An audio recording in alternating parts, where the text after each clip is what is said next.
Come sapete non sono un amante dei micro brand, non è un argomento che trattiamo qui sul canale per una serie di motivi, tra cui la storia. Voi sapete che mi piace raccontare la storia degli orologi, dell'orologeria, è forse il tema principale di questo canale. I micro brand per forza di cose ne hanno poca e per questo motivo mi attraggono poco. Tra tutti però c'è un micro brand di cui ho già parlato tempo fa sul canale, che invece mi attrae per la storia che ha, nonostante appunto sia giovanissimo, e mi attrae perché dietro questo micro brand ci sono dei ragazzi che mi hanno sempre affascinato, trasmettendo una passione anche per l'orologeria, devo dire molto coinvolgente. Per questo motivo decisi di comprare un loro orologio che mi è piaciuto tanto e quindi ho deciso di prenderne altri due e li apriamo assieme, ma tra pochi secondi dopo la sigla. Iniziamo.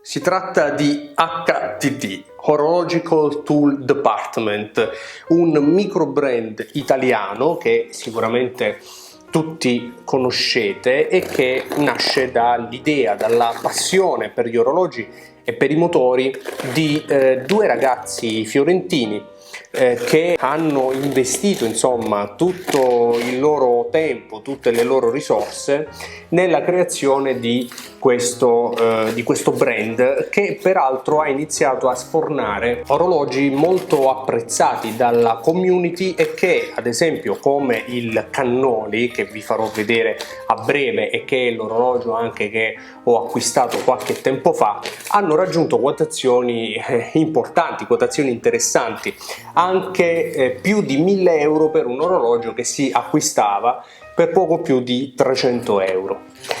Questi due orologi li ho voluti prendere per avere un'idea, una conferma, diciamo così, di quella che è la strada che HTD ha deciso di intraprendere, e devo dire che già dal packaging, che non conoscevo e che vedo oggi per la prima volta, l'azienda sta facendo dei passi in avanti, si sta evolvendo, diciamo così, a partire appunto dallo scatolo. Questo ad esempio era invece il packaging del Cannoli, il cronografo vintage che ha fatto tanto discutere gli appassionati della stessa azienda HTD.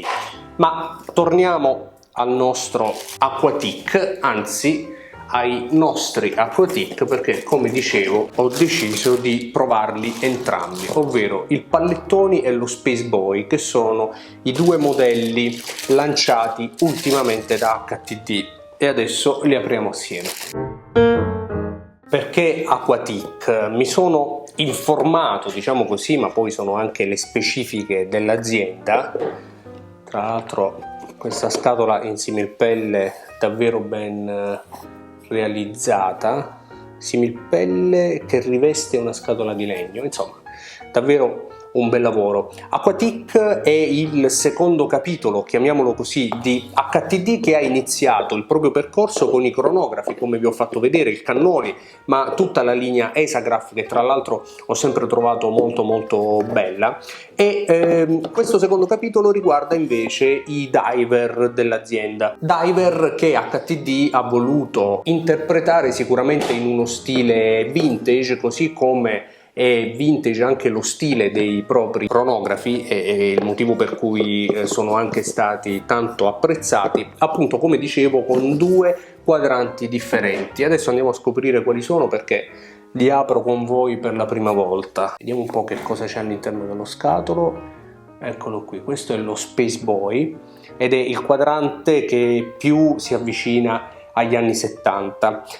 Sono quadranti, anche il Pallettoni che adesso andremo a vedere, senza bicchierini di contenimento, un po' come era nel vintage all'epoca, e quindi sicuramente di più difficile realizzazione, proprio perché senza i bicchierini di contenimento bisogna depositare il luminova strato per strato, e devo dire che l'aspetto vintage, tutta l'essenza che i ragazzi volevano trasmettere, onestamente arriva. Un orologio quadrante opaco, la referenza dietro il fondello. Non so se questa è una scelta che viene fatta per tutti gli orologi, ma avremo modo di vederlo poi nella recensione. Vedo anche che è cambiata la clasp di chiusura, che rispetto al cannoli diventa acciaio pieno, mentre nel cannoli era un lamierino più vintage. In ogni caso rimane l'aspetto vintage, che poi richiama comunque le linee dell'orologio anche nella ghiera, che è praticamente un pezzo di alluminio con stampa in negativo, come potete vedere, e poi anche la zigrinatura della ghiera per consentire un utilizzo, in questo caso un 120 scatti unidirezionale, ben fatta, sicuramente solida.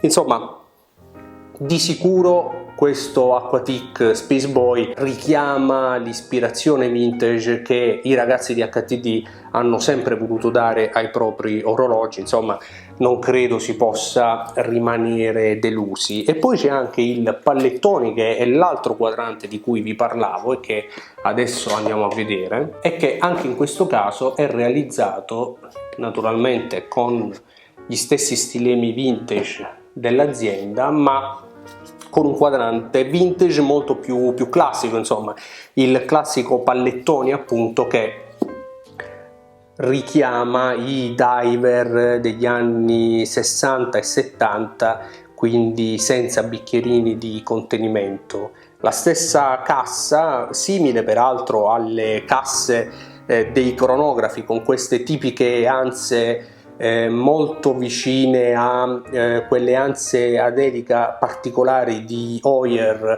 degli anni 60, ma che richiamano insomma uno stile vintage, una caratteristica vintage assolutamente di ottima fattura.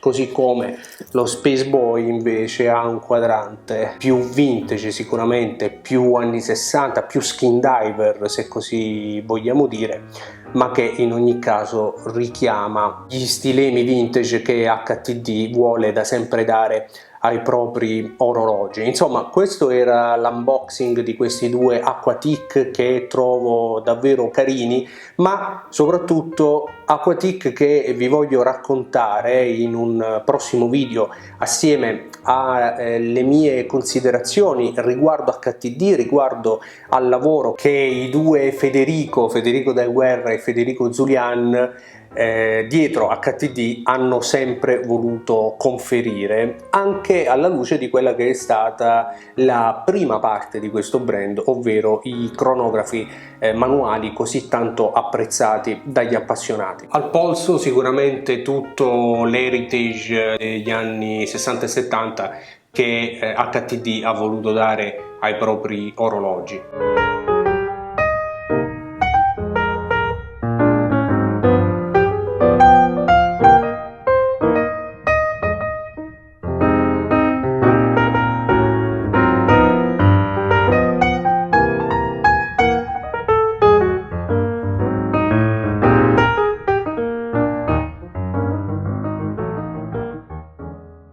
Insomma, come vi dicevo e come avrete ormai capito, non sono un amante di micro brand, ma sono un amante delle sensazioni che gli orologi trasmettono, e a partire dai cronografi e del cannoli che comprai quando fu presentato da HTD, in questo caso la passione che ci mettono i due Federico dietro l'azienda mi ha sempre incuriosito tanto da voler provare i loro orologi, che onestamente non mi hanno mai deluso. Ma ne parliamo meglio in una prossima puntata a loro dedicata, ne parleremo assieme. Vi ringrazio per essere stati anche in questo video, non giro la camera perché si tratta solo di un unboxing e siamo andati anche troppo lenti. Ci vediamo in una prossima puntata qui su TOC. Ciao!